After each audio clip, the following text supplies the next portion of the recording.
was a woman by the name of Emma Stephanie. Okay, she was going out with a man by the name of James Frizzell. It's believed that Emma took a gun, shot James right through the chest up on Monotongo Street and killed him. When she was brought in for questioning, she basically claimed that every person within Pottsville had done the deed except for herself. The police officers became very upset with this. And if you look, we have the courthouse right above, we have the jail right over here. They actually marched her right down this road, basically as a public spectacle, because they believed she was lying so often. Now the interesting thing is, on the sides of the streets, on the sidewalks, there were hundreds of people lined up to watch Emma make her walk. Emma actually walked down and she was socializing with people as she made the walk. In fact, it became national news. Suitors actually sent in letters asking for her hand of marriage. Within a year of Emma getting off, she did indeed get married to one of them. So it was a big deal. Now the interesting thing with this is, every time Emma was asked about James Frizzell, she would smile and say, never heard of him. Just go along with her day.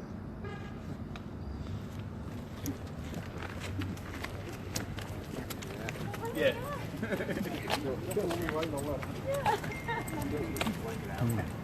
Norm cousins of Frizzell's. Huh? Cousins of Frizzell's. When it's any kind of a coming in, nothing to do with it. Oh, I like that car. That was a city hall. Oh? Jail. Alright, I'm inside the house.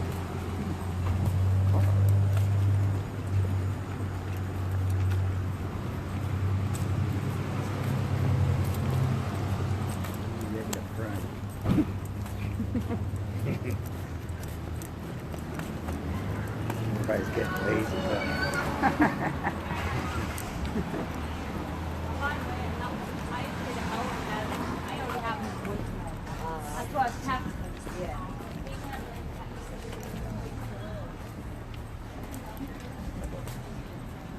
I've never seen this store before. Yeah. The piano's going. Oh, man. Oh, it's fantastic. You get a chance. Great place to stop. Try it. I was like, I didn't know what that was.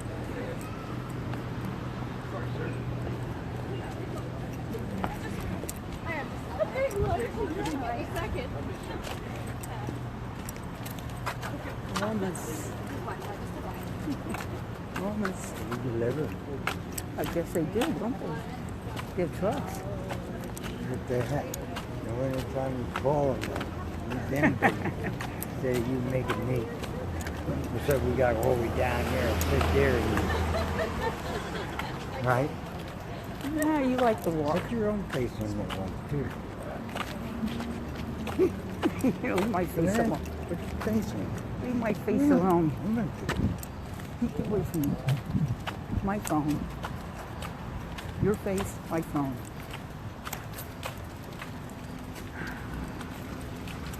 Oh, I know what you were doing.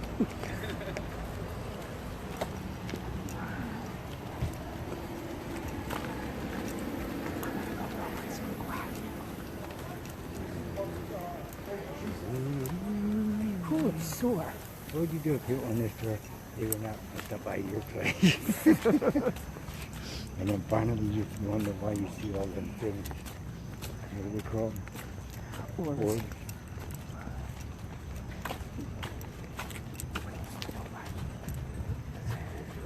Yeah, I know. Yeah, looks like the original railroad and everything. This tour. You're trying to get through this tour.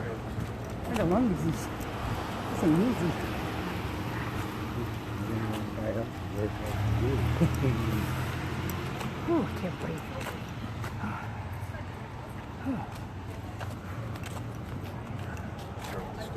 I need a drink. And that's the top.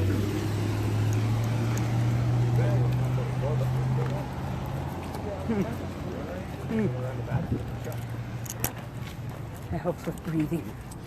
I told you you should go on that trip. I'm never going to go ahead of you. Well, that's why I came up here, because I would end up at the back.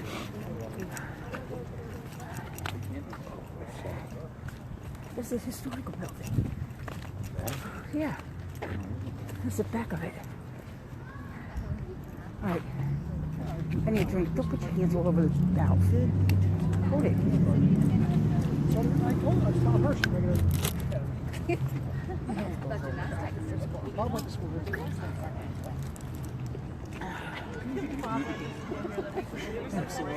Right? Actually, squeeze the opposite way. Now, ladies and gentlemen, this location might look a little bit familiar. The reason is you're in the back of the building that you first came into. This is the Historical Society. Just a little bit about this. In 1818, the first school was actually built in this location on the right-hand side. It was a small log cabin. Mr. John Potts, who was the founder of the town, actually gave up this land within his will. His son Benjamin put up quite a fight because he wanted the land only to be used as a burial ground, but yet the will stated that it should be used for religious purposes and as a school as well. Well, the Pottsville School Board actually went to the higher courts. Sure enough, they won. The school was put here. So we had the school right here. Everything else that you see right here was a cemetery. It was actually known as the Presbyterian Cemetery. Now, there was a second edition made later on. The building up in front of us was actually started in 1863, completed in 1865. And this building was used into the 1980s until John X. Clark came along. But the interesting thing is, we had cemetery all along here. Now, unfortunately, the cemetery was quite unkept. That's the best way to say it. John Potts and his wife were both buried here. Because the cemetery was in such rough shape, there was grass up to the knees. It's described as vermin that would be running around. If you notice, we're on a bit of a hill. When the rains would come, because some people were buried so shallow, the coffins were actually exposed. Sure enough, skulls, arms, those kind of things were seen within this area. School children right there. Probably not enough guidance counselors in the world to take care of that situation. Well, sure enough, the city came in and said, absolutely not, we need to relocate people. There were around 500 people. The reason I say the word around is because we don't know if they were all dug up. We don't know if they were all exhumed. Most of the remains were taken to a location known as the Presbyterian Cemetery out in that direction. John Potts and his wife Maria were actually put in the Charles Baber Cemetery, not far from here. Now, the interesting thing is, it's been stated since about the 1860s that a spirit roams the Charles Baber Cemetery. It's stated as a long, white spirit, misty formation that walks along the main road and then back. And many people, since the 1860s, have gone there trying to see it. In fact, 2 people in a newspaper report went with coal lamps. They noticed the figure coming towards them. Just as the figure approached, both coal lamps went out at the same time. Both men ran out of the cemetery. So, if you have nothing to do after our tour, I suggest you take a ride up there. On to the courthouse. In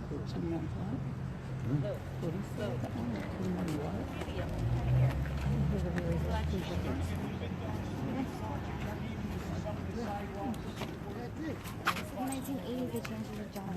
1980s. Oh boy. Keep my water close. Keep my water close. I should have went that way. That probably would have been easier for me. I didn't think about it. I believe you did.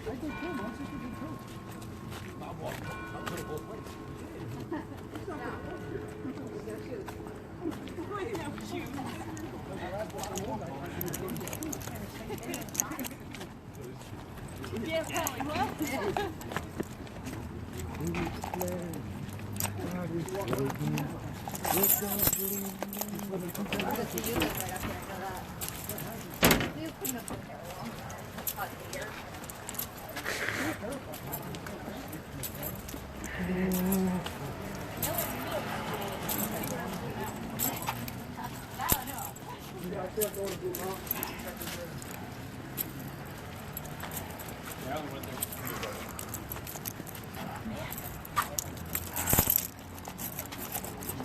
How far is she going? Oh, jeez. Whew. It's getting to... No.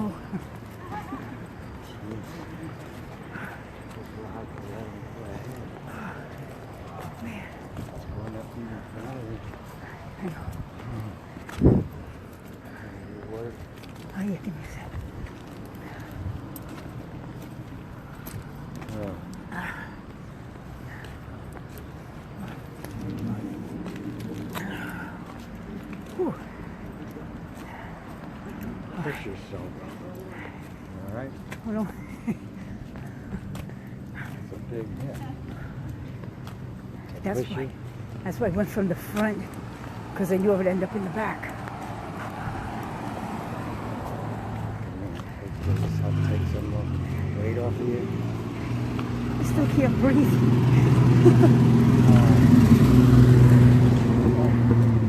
Don't push it.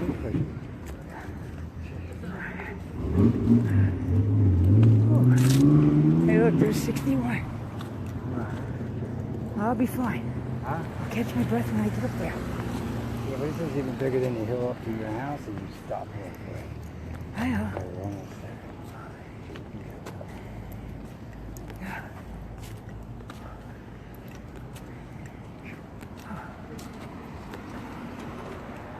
You all right?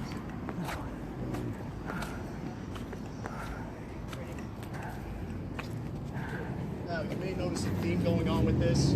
Once again, we are currently standing on what was once a cemetery. Again, the cemetery was a little unkept. In fact, it was so bad that in 1909, the Board of Health came in.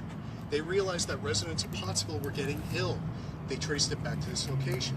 This was known as the Welsh Cemetery. There were a bunch of people that were buried here, and when the Board of Health came up, they were horrified by what they found. They found multiple graves that had 3 to 4 people within one casket buried. They also found many caskets that were only about a foot or 2 deep. They found one gentleman. Horrible. There was a little water area here.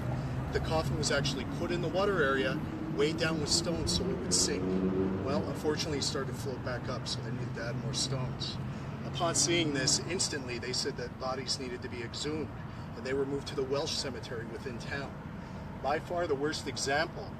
The reason they found out there were such deplorable conditions, they found dogs that were digging up fresh corpses and actually taking some of the body parts because they were so bad. Not the nicest thing. Now, if you look to the left, this is our Pottsville Courthouse. This was not the first county seat. It was actually located in Warwicksburg. If you look to the right, we have the Pottsville Prison. Now, with the courthouse, a very famous trial that took place here is known as the Ringtown Witch. What happened was there was a woman by the name of Susan Mummy. She lived on the outskirts of Ringtown, a town not far from here. There was a man, backtrack. Susan was tending to a gentleman by the name of Jacob. He was the boyfriend of her daughter. She was putting some ointment on his foot. It was late at night, St. Patrick's Day, 1934. Out of nowhere, a shotgun blast actually went right through the lamp, complete darkness. Well, Susan's daughter and Jacob fell to the floor, horrified to move. They refused to move until the next morning. When the light finally came about, horrified, they saw her mother lying in a pool of blood. The shot had gone directly through the lamp, through her chest, killed her almost instantly. Well, there was a huge manhunt that ensued. They went into a location known as Shenandoah, which is not far from Ringtown. Yes. And they found a gentleman by the name of Albert Shinsky. The police officer went up to Albert. He started to question him because his car had been seen at the farm. Albert looked at the police officer, smiled, and said, "Yep, I did it." So they brought him right here. He was brought into the courthouse. He was questioned by the judge, and he told a tale you would not believe. He claimed that at the age of 15, he had been going across Susan's farm, jumped the gate, opened it by accident, and let some cows out. Susan, upon seeing this, ran over, pointed her crinkly finger at him, and said, "I will get you." And from that day, for the next 9 years, he believed that a hex was put on him by Susan. Now, neighbors actually, added to this because they claimed that Susan had predicted the death of her husband several years before. She told her husband not to go to work. He went to work and he was blown to bits that day. When they came here and they started talking about the experience, Albert claimed my cat with piercing green eyes would show up at his house within the window and claw Ella. Then over time, somehow the cat got into the house. It would actually sit on top of Albert's chest, start laughing in a maniacal voice, and change into Susan's face. Things were so bad for Albert, he actually went to a powwow doctor, German powwow doctor, mind you, and started bloodletting, trying to let the curse out. Eventually, over time, he decided the only way to take care of the curse was to shoot Susan. He did that. That actually took place right here. One of the claims is, within this courthouse, there is a spirit that walks the halls. I've heard it from lawyers and even past judges, known as Patches. Now, Patches is affectionately known as one of the Molly Maguire spirits. But the interesting thing is, the Molly Maguire trials were not actually in this courthouse. They were directly behind it. It was the first courthouse. This was built later on. So it's claimed that the spirits relocated. Now, the interesting thing with our jail, the jail was actually built in 1851. There were 24 cells, and it was modeled after Eastern State Penitentiary in Philadelphia. It cost about $70,000 to our jail. Within this jail, there have been 15 executions overall.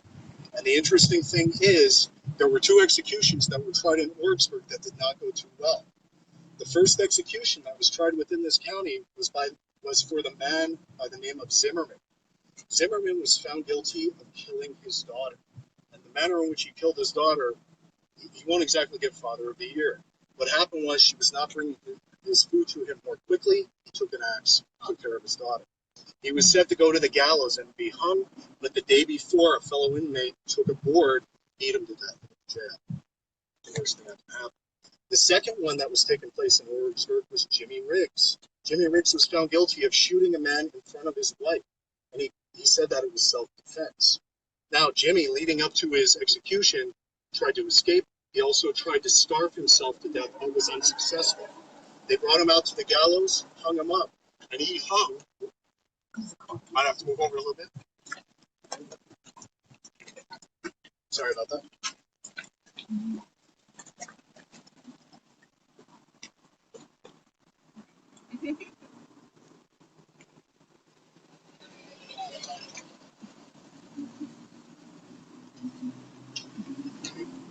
Jimmy hung on the gallows for approximately 33 minutes. Upon putting Jimmy down, they instantly ushered him back into the jail, hooked him up to a battery, tried to resuscitate him to see if it would be successful. They were unsuccessful. His muscles just flailed out. Now, the very first execution that took place here was a man by the name of Joe Brown. He was killed in, I use my cheat sheet, I apologize, 1876. Joe was killed. Joe was hung for a murder. The most infamous hangings ever are the Molly Maguires. Now, overall, there were 9 Molly Maguires. 6 were hung on a day called the Day of the Rope, or Black Thursday, June 21st, 1877. It was said the night before the hangings, tons of miners and their families actually came out, sat outside the jail in a silent vigil because they felt so badly for the miners. Now, the reason they say Patches is walking around the courthouse is because many historians and legal analysts claim that the Molly Maguires did not get a fair trial. I can tell you right now, I've been studying about the Molly Maguires since I've been about 13 years old. It's not a black and white story. There's many shades of gray within there, so I want to make that certain. However, some of the claims are the jury members for the Molly Maguires, there were no Irish on the jury, and also they had some German people on the jury that are said to hardly understand English, yet they were found guilty. To add on to this, the reason why there was so much representation is because back then the Irish were put into the same category as African Americans. They were that badly treated. They were looked on as a race different from the Anglo-Americans. Absolutely, you're right, Sam. Now, with our prison, like I said, June 21st, 1877, 6 Mollies were brought out. 2 at a time, they were hung from the gallows. There were 3 more Mollies after that. The most infamous, Blackjack Kehoe, who was said to be the leader of the Mollies. He was hung in December of 1878. The last execution that took place in here was Joe Christock, 1911. Now, the interesting thing about Christock is the papers would come and interview him, and he said he definitely would have killed more people if he had the opportunity. As he was being led to the gallows, he was shaking the hands of all the guards that were with him the whole time he was here, and he was hung. Some very odd things have been taking place in this prison. Now, one account in the Miners' Journal was there was a man by the name of George Lynch who was convicted of murdering his wife in 1901. George was all set to go to the gallows, yet he claimed that the spirit of his wife started to visit him and torment him from the other side. She said, "Wait until I get a hold of you, Joe. George, I'm waiting for you." Well, what George did was he had no other option. In his mind, he ripped off a part of his quilt, put it around his neck, hung himself within the cell. It's claimed within there, black shadow figures are seen walking through.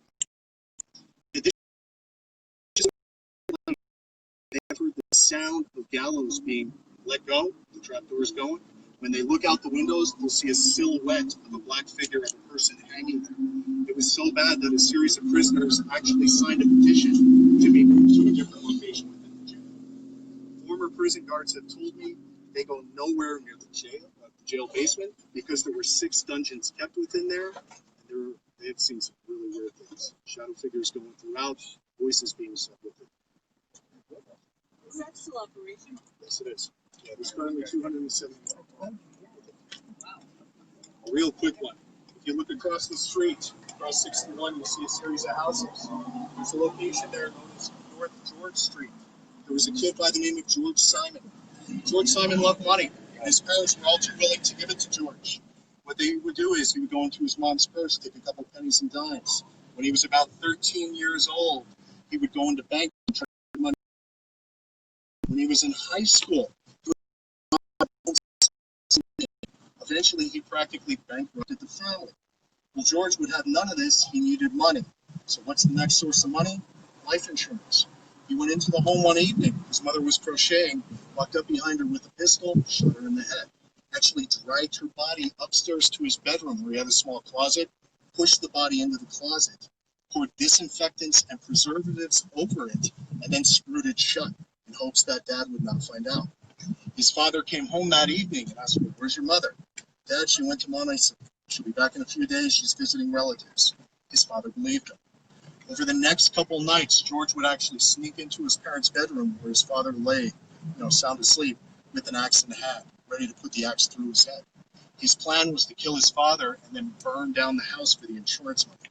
George couldn't do it. So what he did was he actually left, went to his girlfriend's house here in Pottsville. Well, sure enough, Father went upstairs, noticed the door being screwed in, called the police. Police came in, burst it open, found his mother.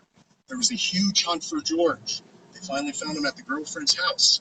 He wrote 12 pages of what I'm telling you right now. And as the police officers came out to arrest him, he shot himself in the head. Now, the interesting thing is with the home, the father would not stay. Don't blame him. But there were very odd occurrences when people would come in to buy the house. They would claim they would hear a boom, boom, boom going up the stairs. People claim it's George dragging up his mom's lifeless body. In addition to that, they would put coins out to see if they could tempt George. Sure enough, some of the coins would disappear. After several years, the house would not sell, not surprisingly, so they demolished it. Oh, man, this is my house. I was going to ask the address. When they changed it, just to find out if it was my house or not. That was a good ending. I was thinking, is that my house?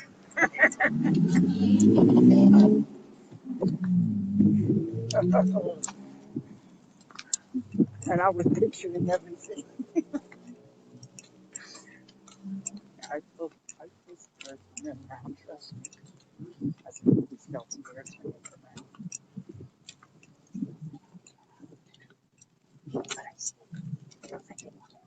What did you want to know? Uh-huh. What did you want to know?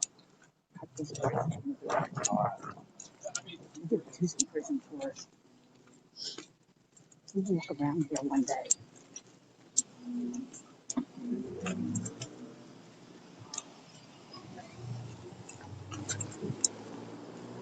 You don't stop. You don't stop sign.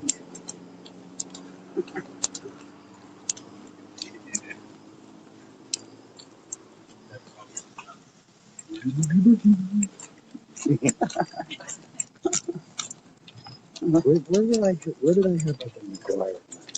Me, we watched the movie. Yeah. I was into them too. I was reading a lot about them, watching a lot about them. Yeah. Yeah, you gotta. I have a paper company. Just a little history side fact. This is the location of the original England brewery. Oh, really? Yeah. It was there from 1829 until 1831 and then burned down. Oh, wow. So it's currently used as city hall. Oh, wow. Yeah. Interesting. Yeah, I was telling him, I always felt when spirits were around him. My daughter would see him all the time. Really? And she wouldn't tell me half the time until later she would tell me. Yeah. She would scare me. Some understand. and they would move things and put them back. And I told him that's what happened with the card I had. It disappeared. I put it in the whole bag. I put it back, right back there in my pillow where I put it. Yeah.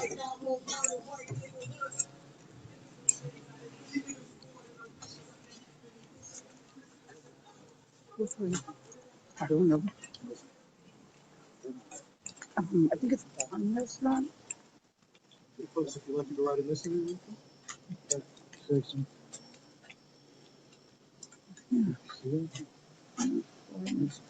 One restaurant.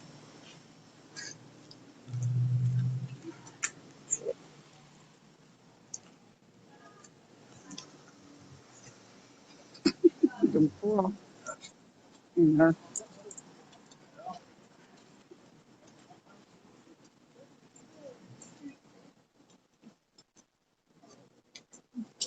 okay, ladies and gentlemen, if you look right behind us, this is the Park Hotel. Next to it is the Bracelet. Now, the interesting thing is there's been a tavern on this location since 1828. The first tavern was called the Buckwalter Inn. After that, the Northwestern Hotel was built. That stayed up until 1871, burned down. Then they built the Park Hotel. It's been here since 1880. The interesting thing is with the Greystone, it's said to be a speakeasy. Prohibition was taking place. Plus, it's a wonderful establishment. Now, the interesting thing is with the Park Hotel, this is home of the infamous chef. What happened was there was a gentleman by the name of George Deese. George Deese was a chef by trade, but unfortunately, George could not keep a job. And the main reason was he had a little trouble with the alcohol. He would get fired from place to place.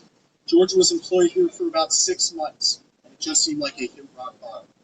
You know, unfortunately for George, he went up to his room, which was on the 3rd floor. He sat down with paper and pencil and started writing out a will, giving out whatever items he still had. He had $2.85, gave it to one person that was a friend, the other was a maid within the hotel. After a couple of minutes, he closed the door, walked over, took out a pistol, and decided now was the time. Decided to commit suicide. He did it in a very unconventional way, put it into his stomach and fired.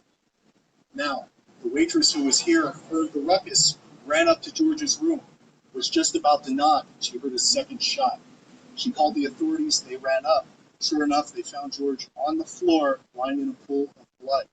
And according to the Miner's Journal, in the wall, they found a bullet hole that had a halo of blood and brain matter all around.